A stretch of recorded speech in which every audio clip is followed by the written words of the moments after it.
All right, folks, welcome into the High School Huddle. We're here on this Thursday, October 7th, breaking things down, all high school sports in Section 5. Football, volleyball, soccer, field hockey, beyond. We've got everything for you. Today, we've got myself, AJ Fellman. We've got Carl Jones, our newest member of the News 8 sports team, joining us on the High School Huddle for the very first time. Thad Brown is off in Orchard Park. Apparently, there's a pretty big football game going on this week, so he's doing double duty there in Orchard Park, preparing for Bills Chiefs. But we've got Carl Jones in the house. He's been here for a little bit. Why don't you introduce yourself to the people first off? Like AJ said, I'm relatively new. This will be my third week here in the Rock. It's flying by, I'll tell you that. But I'm originally from Syracuse. I did my undergrad there, where I was fortunate enough to play football. I went back for a fifth year and graduated from Newhouse. Shout out to all my Newhouse alum. I grew up in Cleveland, Ohio, where I was, all my roots are there. But I mean, I feel very comfortable here because Rochester is a very similar city to Cleveland, I feel like, in some regards. So kind of feel like I'm at home a little bit. So I can't wait to get things going and be at one with you guys. Yeah, I've got my golf sectional championships behind me. We got a D1 football player here. So we got the whole range of different sports, athletic abilities here. We'll let Carl talk about his 40-yard dash time if he wants to, but we won't put him on the spot there. But yeah, we're going to lean into that a little bit. We've got some football expertise on the show, and we're going to get right into it. First off, we'll get right into our segments, our takes and our stories from the week. I've got one story here that I just want to share. We can let Carl, if he has anything, he can share, but if not, we'll just get right into the takes afterwards. I was at the Palmac Aquinas girls soccer game, and Palmac is on a really great winning streak. We're going to talk about this game laterwards in another one of my segments, but I just want to talk about one of my favorite cheers that I've ever heard in a student section. It's the Palmac student section. Got to be honest, before they busted out this cheer, I was a little disappointed. It was a very quiet student section. It was a Saturday. It was homecoming the night before, so homecoming football game the night before, so maybe a little down. But they bust out this chant, which is my favorite one I think I might have ever heard. Everybody's heard the, if it's Victor or whatever, it's, give me a V, give me an I. Palmac busts out, give me a P, give me an A, give me an L, give me a hyphen. They bust out the give me a hyphen. It's like very quiet. It's, they're screaming, give me an L, give me a hyphen, give me an M. I love that so much. I cracked up dying on the sidelines. I just love that, and I just had to share it with everybody. Oh, no, that's creative. I mean, obviously, we all have our student section stories, but I don't have anything that can top that one. That's creative, and I need to go to a game just to experience that one for sure. The Palmac game. Definitely. So yeah, we'll get into our takes of the week. I'm going to shout out the Penfield girls volleyball team in this one. We've talked about Victor on this show. Victor, they are dominant this year. They have not lost a game in regular, match play in the regular season. They have not lost a tournament yet this year. They have not lost a match in a tournament. They're clearly the number one dogs, certainly in Section 5 right now, but in New York State as a whole, they're ranked number one. But Penfield, if it wasn't for Victor, we would be saying, just gushing about this Penfield girls volleyball team. They are good. They were last year in the sectional championship game. They lost in 4. They've played Victor really tight this year. They've played them, Victor, they have not lost a match this year. They've only lost 6 games all year within the matches. Penfield's taken 3 of those so far this season in their one regular season match and tournament play. They've got some great players: Nicole Bell, Caitlin Jewett, Cassie Thays, one of their captains who I have found really impressive so far this year. And Carl's seen them as well, so I know he's pretty high in the Penfield girls volleyball team as well. I am. I was very impressed with what I saw last week. Obviously, they did fall short to Victor last week, but it was the way that they came out in the first set. They dominated the first set. I believe they won 25-16, or I want to say. It was a very dominant first set. Don't quote me on the score exactly, but it was a dominant first set. I can get that for you. Especially Nicole Bell and company, as you stated. Going on the road, hostile environment, because Victor, their crowd showed up big time for that one.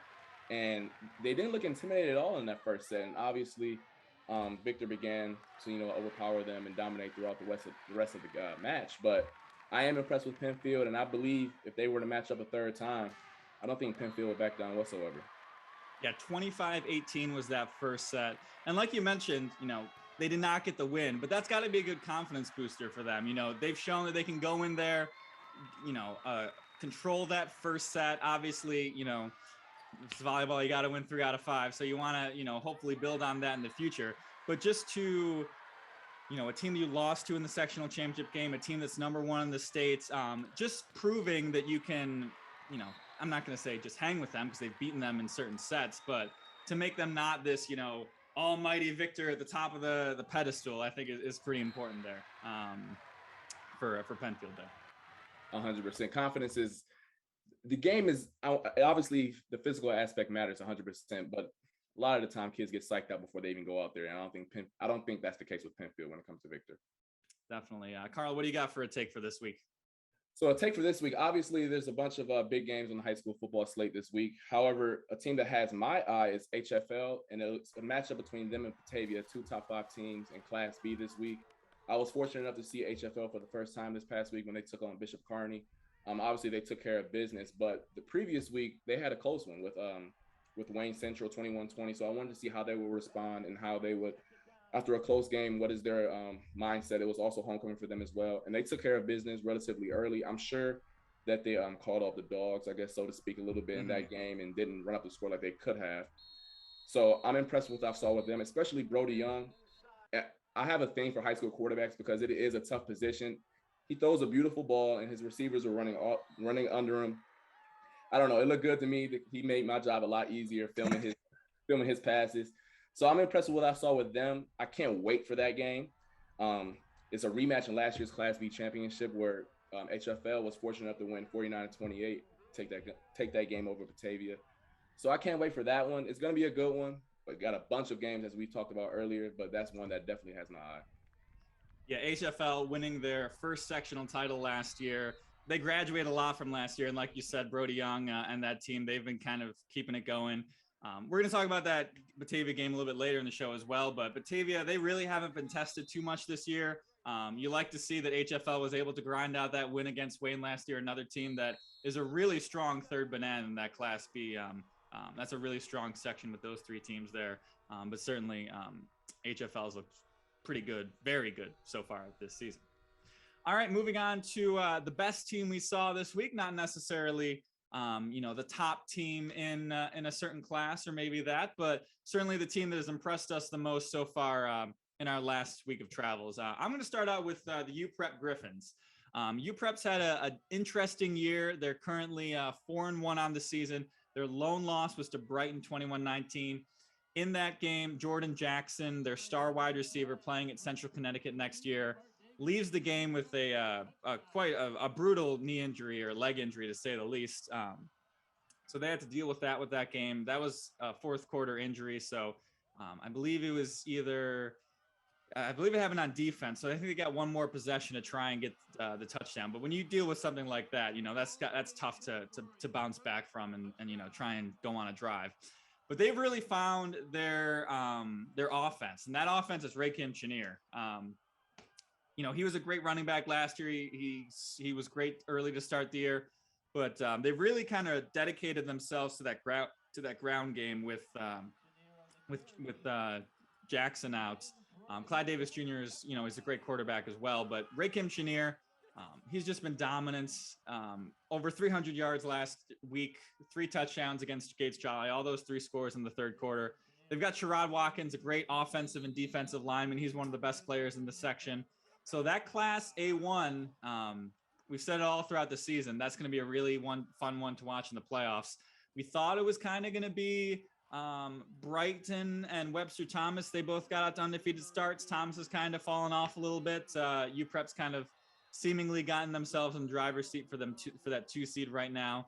They've got a good matchup this upcoming week against Webster Schrader, who has a great defense but hasn't really put up a ton of points. So we'll see how those teams square out. They're both only have 1 loss on the season. So UPrep really impressed me last week against Gates Jolly.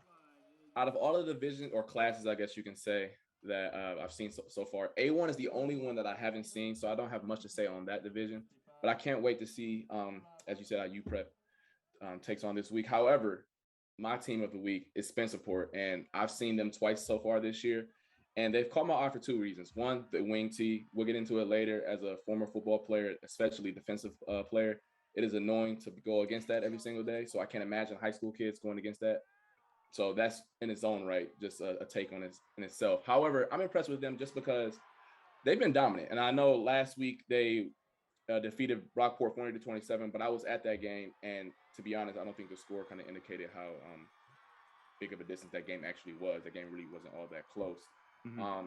I mean, they're well balanced in a lot of regards. It's not like they're relying upon one player. I mean, Cameron Mesh obviously lights up the box score every week. I mean, you got Brenton Sheffield, who scored a couple times last week, taking one for 75 yards out on I think second play in the second quarter last week.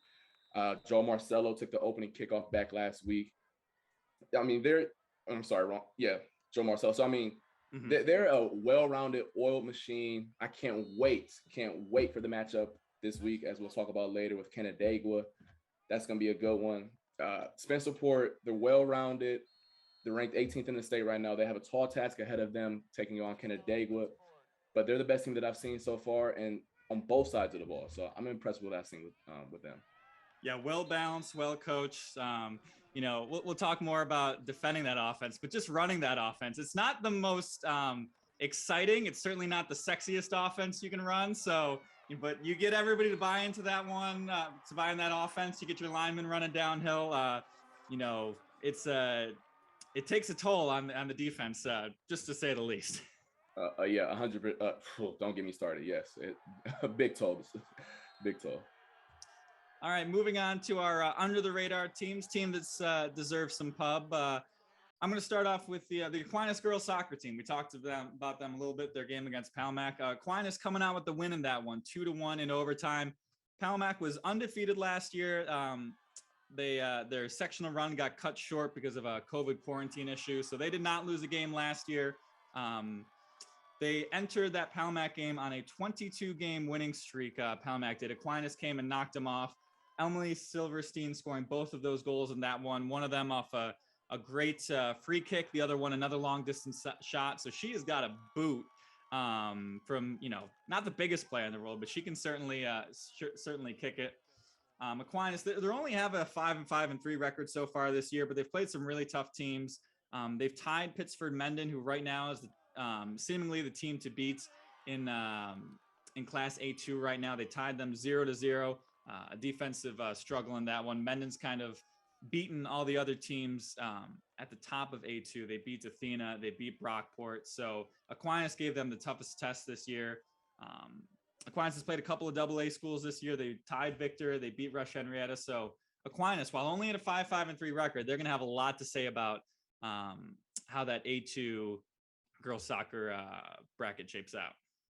I can't wait. And I'm becoming a little bit of a soccer fan over the past 2 months, I guess you can say. I mean, been a little bored here, so I'm actually intrigued with that as well. However, for my under the radar team, it's a sport that, to be quite frank with you, growing up, I had, I knew it existed, but I wasn't too involved with it or knew much about it. But the Sutherland field hockey team, I was fortunate enough to watch them play last night. They took on Mendon in the Battle of Pittsburgh, and I was very impressed with what I saw. They're 10-0-1 on the year, with their only loss being to Mendon earlier in the year, where they lost 2-0 at their place. So they returned the favor and avenged that early season loss. But I was impressed with their poise. Mendon had several opportunities at the net. They had at least 10 penalty situations where they were able to score on Sutherland, and Sutherland did not fold. Obviously they didn't give up a goal. So shout out to Nicole Silvestri for dominating the net like she did. And then I was just impressed with what I saw with them. Because to be quite frank with you, they didn't dominate the game, the time of possession, and Mendon had the ball, so to speak, for a majority of the game. But Sutherland did their job. They held strong, held tight, and they came out with a W and they defended their home turf. So I was impressed with what I saw with them, and I can't wait to see that matchup again, probably in sectional. So shout out to the Knights. Yeah, definitely. Two of the top teams in Class B, where they're kind of doing a little bit differently with the playoff, with the regular season. So they've done a good job, which I think a lot of sports can maybe take a little lesson from. They've kind of divided the regular season into kind of the Division I, Division II, kind of the, field hockey is a pretty unbalanced sport. So these top teams, they're playing each other a lot this year. And Sutherland's really impressed so far this year. Mendon as well. Sutherland, they've only given up 4 goals this entire season. 2 of them to Mendon in their loss, 1 to Fairport, and then 1 to Irondequoit in a 6-1 loss. So that might have even been, or a 6-1 win. So that might have even been a second half with some backups in there. So I really like watching field hockey. Last year when football and volleyball got pushed to the spring, we went heavy into our soccer and our field hockey. I got to watch more field hockey than I thought I'd ever imagine. But I really like watching field hockey. It's a fun sport to watch. Like you said, this was the premier regular season matchup. When I was looking for some field hockey games to go to this year, I'm like, all right, this is the one. And I sent it out and we're like, all right, we should be at this one. And it turned out to be a good game. So, like you said, those teams, a very strong chance that they meet each other in the sectional championship game. But we can't forget about Gates Childlight East Rochester. They're actually another strong team as well. They're the defending sectional champs. So that's going to be another fun bracket to watch. And the team that comes out of that, a good chance they have a deep run in the state tournament. 100%. So we've talked about this slate of high school football games already a little bit. It's probably the biggest game or the biggest slate of games so far we've seen this season. Last 2 weeks, it featured some good matchups. This one, some elite matchups. We'll start off. We've already talked about a little bit. HFL and Batavia. 2 teams, they did not lose the regular season last year. Last year's sectional title game, HFL coming out with the win. Batavia, they have not lost this year. HFL, they have not lost this year. Batavia's, they've got a 220 to 20 point differential so far this season. Batavia has just crushed their entire competition so far this year. Granted, they have not played your Waynes or HFL so far this year. Class B is a little bit unbalanced this year in football. But that's going to be a great matchup to watch coming up this week that we're both looking forward to. Yeah, like I talked about earlier, I can't wait for this matchup. I haven't seen Batavia so far, but I have seen HFL, and I do think their passing attack for a high school level, especially Class B, is pretty good. And I'm pressed to say elite kind of. So I can't wait to see how Batavia goes against that and preps for that. So that'll be an interesting game to say the least. Yeah, Jesse Ryan at the Batavia quarterback. I believe he was their starter last year, so he's got some good experience there. That'll be a fun one to watch down in Batavia. And we haven't set our schedule yet, but I think that'll be a Carl Jones special out there to Batavia. So I think you might get to see that one in person. We'll finalize that a little bit later.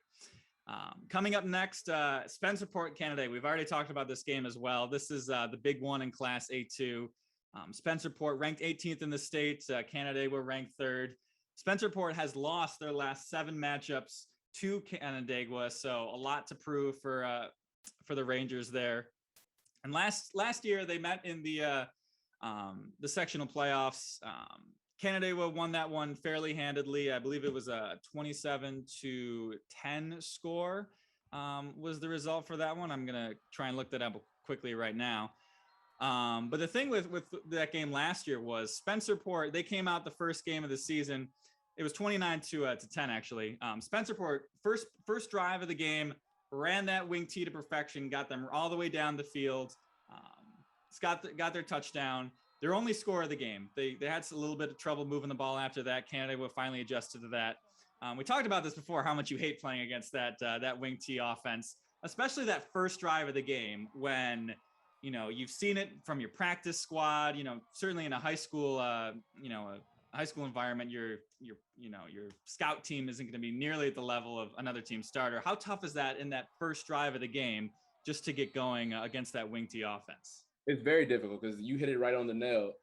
The look that you get in practice is not nearly as efficient as they will do in the game, because I imagine Spencerport, they run this same offense in JV and freshman as well. So that means that these kids have been running this well-oiled machine wing tee for years on end. And that takes time, preparation. And as a defensive player, you've only seen it the past 4 days. So that's difficult. And the thing about going against a wing tee that makes it even more difficult is that most offenses, when they throw the ball, you're getting plays off when it comes to like the physical tax on your body, right? But with the wing tee, it's a run play every single play So that means that you got to put your face in the fan and be physical every single play. And that takes a toll on you. However, it seems as if Canandaigua has been able to fit up those gaps and find a way to get those to stop that Ranger offense. But nonetheless, it is a very difficult offense to prepare for mentally, just knowing that every single play, oh, I got to take on another blocker. Oh man, someone else is going to run that. Because as you know, one gap and we're going 75 yards the other way. So it's a difficult offense to prepare for mentally and physically. And last year, I think Canandaigua, they retained more talent from last year, and certainly Canandaigua's looked really good so far this year. I do wonder how much Canandaigua has started already prepping for this wing T offense leading up to this game, knowing they're going to see it in the sectional tournament, knowing that, Canandaigua, the teams that they've played in the last few weeks, they certainly haven't super tested Canandaigua. So, if you want to spend 30 minutes of your Wednesday practice or whatever like that looking at the wing T offense, I'm sure that would be a pretty beneficial way to spend your time coming into with the Spencerport game on the horizon. But certainly there's only so much you can do in practice. Yeah, you can't simulate practice, especially not this wing T. It's something that every defensive player loathes going against, and just one of those games you got to suck it up and be a football player. Yeah. And then one more game we've got our eyes on, which in a normal week might be our game of the week, is Avon taking on Oakfield, Alabama, Elba in Class D. Avon ranked number 2 in the state so far this season, OAE receiving votes. Last year when these two teams played, it was OAE winning 37-7 in the regular season. That was also Avon's first game after losing their starting quarterback, so not super indicative of that. But Avon came away in the sectional tournament. They came away with the sectional crown. OAE got upset in the first round as the 1 seed. So Avon, they've looked really good so far this season. OAE, they have as well. Their closest game so far this year is a 34-7 win for OAE. So they've looked really good so far this season. Avon has they've played some closer games so far this year. I believe they had a close one against Alexander and another close one where they've had to grind out some wins. But I think for Avon to be ranked 2nd in the state and OAE to not even be ranked at all, just receiving votes, I think OAE's got a lot to prove in this one and kind of prove that they belong with the top teams in the section, the top teams in the state. All right, so we have got an exciting week of high school football ahead of us. We've got an exciting week of all sports ahead of us. We have so much focused on the high school football schedule, but the soccer soccer sectionals are coming up close in front of us. I know the regular season has maybe 1 or 1.5 more weeks left, and then we're getting to playoffs. It's one of the most exciting times to be a high school sports fan, a high school sports player, and a high school sports reporter. So we'll be with you every step of the way here at the High School Huddle, breaking things down, and online at rochesterfirst.com and on News 8, of course, every night at 6 and 11. So for Carl Jones, I'm AJ Feldman. We are now breaking the huddle. We will be back next week. Thanks for joining us, and have a great week of watching some high school football, everybody.